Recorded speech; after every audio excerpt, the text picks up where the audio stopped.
अंतर्जातीय महिला दिवस केबे पालन कराଯାए?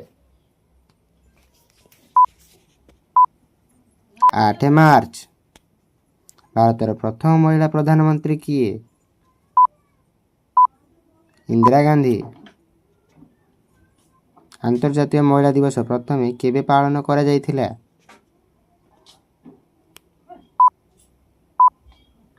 1911 मसीहा। भारतर प्रथम महिला राष्ट्रपति किए?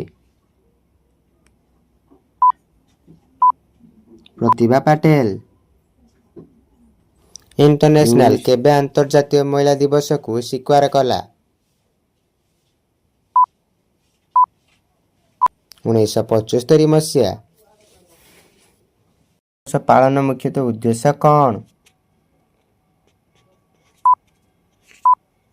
महिला अधिकार और समानता वृद्धि करिबा।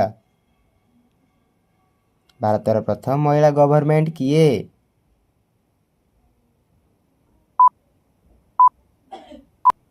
सरोजिनी नायडू।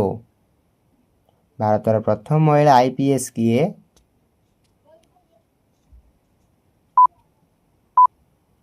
किरण बेदी। महिला दिवस आंदोलन सह जड़ित प्रसिद्ध नेत्री किए? सिलर जल चिल्किन। अंतर्जातीय महिला दिवस पाई प्रथम आंदोलन केउं देशरे होइथिला?